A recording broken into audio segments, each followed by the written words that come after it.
think that is the biggest, most important tip that I could give anyone.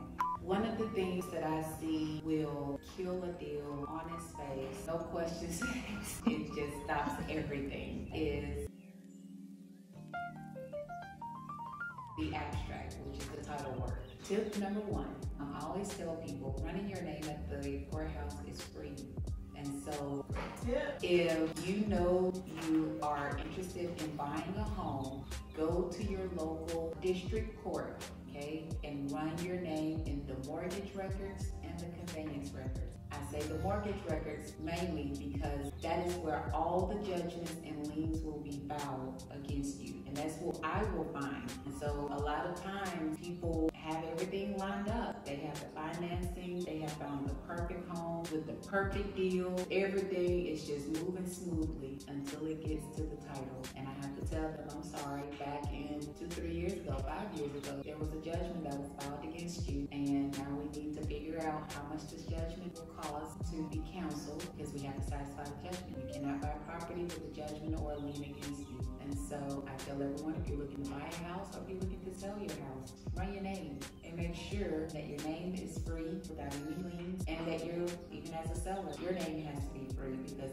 those judgments attached to the property. So if you have a buyer that's willing to pay, you're asking for $300,000 and that buyer says, that's fine, I'm gonna give you that. And I run your name and you inherited the property through a succession. So you're just passing it on, that's it. You thinking you're good. No ma'am, the moment you inherit the property is the moment that that judgment attaches to that property. So you always have to make sure that you utilize, again, those free resources that are at your fingertips, and access to the district court, clerk of court is free.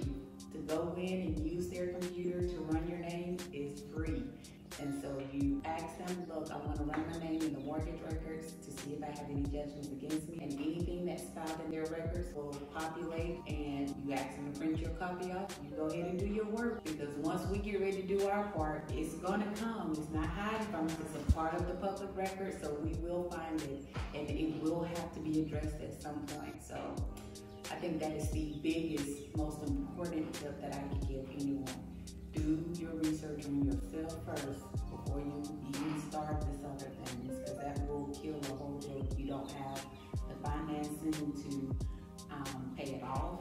It might be a $10,000 judgment, and you may have $10,000, but that $10,000 was supposed to go towards your down payment. Well, now you have to have $20,000, and your lender is going to make sure you have $20,000. 10 that is supposed to remain in your bank account for the purpose of this down payment and their fees, and then that 10 to pay off your judgment. So, okay, so tip number 2 is to keep liquid cash, not in your pocket, but in the bank. Your bank account needs to look good, and so don't let it go into the overdraft and you know you're about to try to buy a house, because they want the last 2 months of your bank statements, and that last 2 months of bank statement will tell the bank, the lender, what's going on. It gives you a financial snapshot of your life, and so those overdrafts and this, that, it's not a good look. So you want to make sure that the account that you are paying your bills out of consistently, your rent and everything else, that account needs to look good and stay looking good. Don't go buy large items, none of that. Don't go open a new account unless your lender tells you what they need from you. But for the most part, you want to make sure that that bank statement looks good. You want to make sure that you have any liquid funds that they may require you to bring to the table, because we don't know what type of loan you might be approved for. We don't know what the final numbers will look like. And so you want to make sure that that bank statement speaks to your ability to handle a mortgage. And so I said it's a financial snapshot. It's going to tell on you. So what picture are we telling the lender financially? And that's what that bank statement says. And 2 months of those bank statements gives them a pretty good idea of what's going on. Tip number 3. Most importantly, I always have people that have to bring money to the closing table. No title company accepts cash from the closing table. We always need a cashier's check or a certified check. Certified funds from your bank. You must have certified funds from the bank. So my tip number one would be know what you want.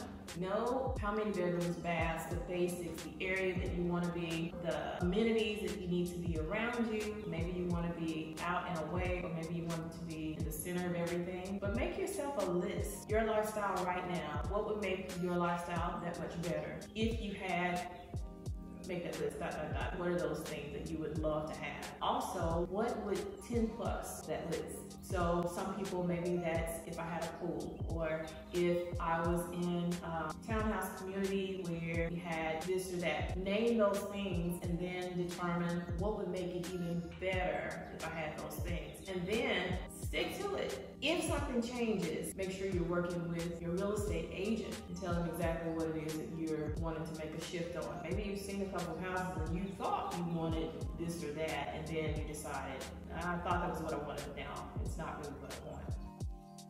All right, so tip number 2, make sure you connect with the real estate agent.